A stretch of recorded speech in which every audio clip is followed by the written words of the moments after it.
প্রভু যীশু খ্রিস্টের মিষ্টি মধুর নামে আপনাদের জয় যিশু। এভরিডেস ব্লেসিংয়ে সকলকে স্বাগত জানাই। প্রিয় বন্ধুগণ, আজ আমি আপনাদের বুদ্ধিমান ও নির্বোধ লোকের দৃষ্টান্তটি শোনাব এবং এই দৃষ্টান্ত থেকে কিছু শিক্ষা লাভ করব। এটি পবিত্র বাইবেলে মধ্যলিখিত সুসমাচার 7 অধ্যায় 24 থেকে 29 পদে লেখা আছে। প্রিয় বন্ধুগণ, প্রভু যীশু যখন শিক্ষা দিতেন তখন অনেক লোক প্রভুর বাক্য শোনার জন্য আসতেন, আর সেই সময়ে প্রভু যীশু বুদ্ধিমান ও নির্বোধ লোকের দৃষ্টান্তটি দিয়েছিলেন।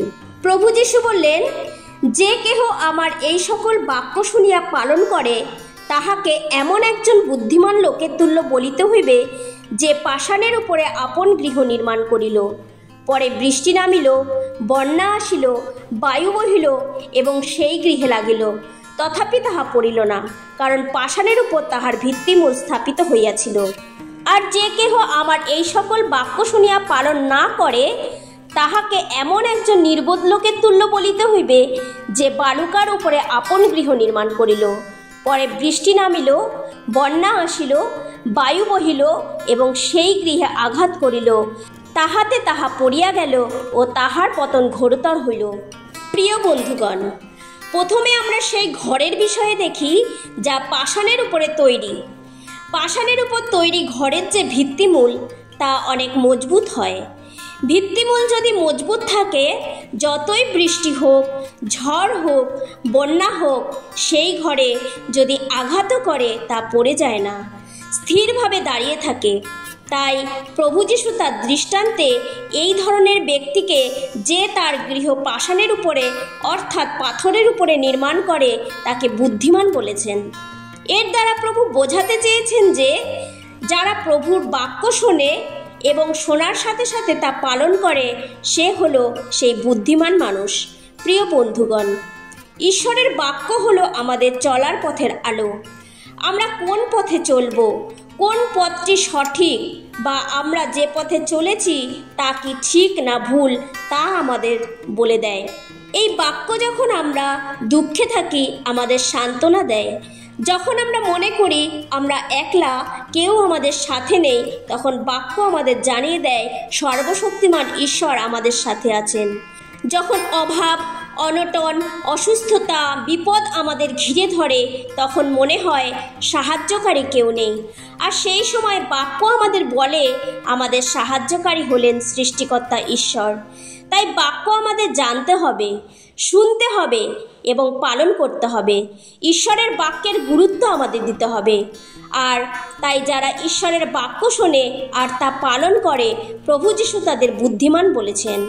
একজন বুদ্ধিমান লোক সর্বদা ঈশ্বরের বাক্যের সম্মান করে, ঈশ্বরের বাক্যের গুরুত্ব দেয়, সে ঈশ্বরের বাক্যে বিশ্বাস করে।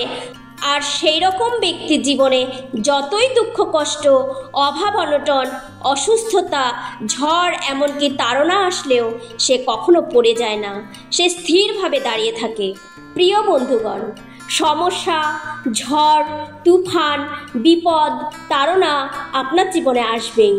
প্রভু যীশু বলেননি যে ঈশ্বরের সন্তানদের জীবনে কষ্ট আসবে না, বিপদ আসবে না, তাড়না আসবে না, আসবে। কিন্তু আপনি যদি ঈশ্বরের বাক্য শুনে পালন করেন, এসবের কোনো কিছুই আপনাকে প্রভাবিত করতে পারবে না।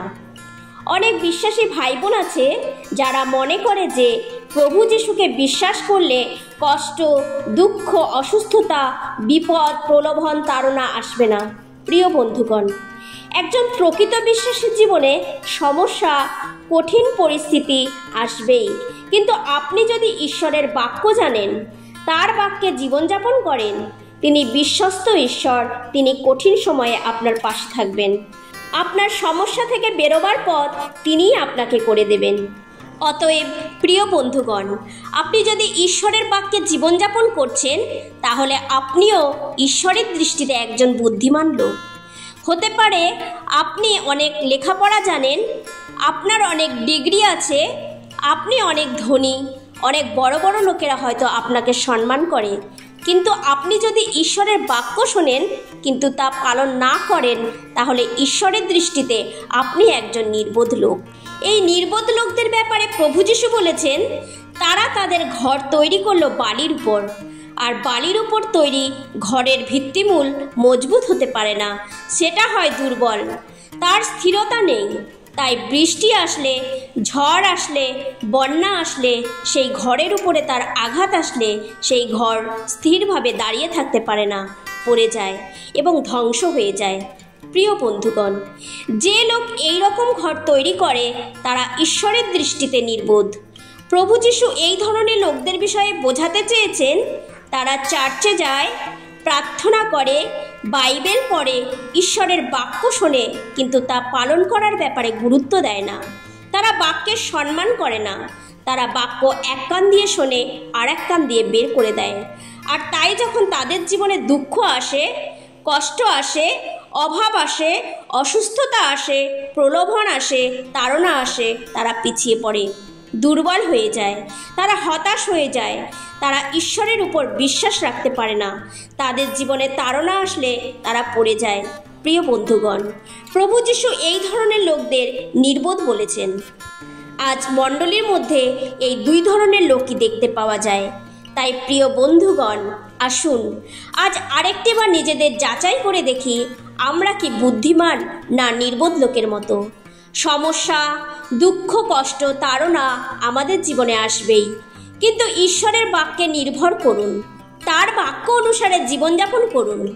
তিনি সর্বদা আপনাকে রক্ষা করবেন। শুধু বাক্যের শ্রোতা মাত্র নয়, বাক্যের কার্যকারী হন। প্রথম যোহন 2:4 লেখা আছে, যে ব্যক্তি বলে আমি তাহাকে জানি তথাপি তাহার আজ্ঞা সকল পালন না করে সে মিথ্যাবাদী এবং তাহার অন্তরে সত্য নাই।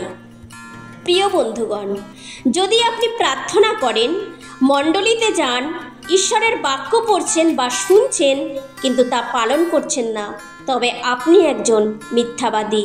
আপনি ঈশ্বরের সন্তান বলে দাবি করতে পারেন না, কারণ ঈশ্বর হলেন সত্য আর তার বাক্য সত্য। সেই সত্য আপনার মধ্যে নেই। তাই আসুন আজ নিজেকে বদলান, তার বাক্য অনুসারে চলুন। যদি আপনার জীবনে দুঃখ, কষ্ট, বিপদ, অভাব, অসুস্থতা, তাড়না যাই আসুক না কেন, সব কিছুতেই আপনি যেন স্থির থাকতে পারেন আর বলতে পারেন, আমি একজন ঈশ্বরের প্রকৃত সন্তান, তাহলে আপনিও ঈশ্বরের দৃষ্টিতে একজন বুদ্ধিমান লোক। এই বাক্যে ঈশ্বর আপনাকে আশীর্বাদ করুন। আসুন প্রার্থনা করি। হে স্বর্গের জীবন্ত পিতা, তোমায় ধন্যবাদ আজকের দিনের জন্য। পিতা, যেন আমরা তোমার বাক্য শুনে পালন করতে পারি, তোমার দৃষ্টিতে একজন বুদ্ধিমান লোকের মতো হতে পারি। এই প্রার্থনা পিতা তোমার পুত্র প্রভু যীশু খ্রিস্টের নামে চাই। আমেন।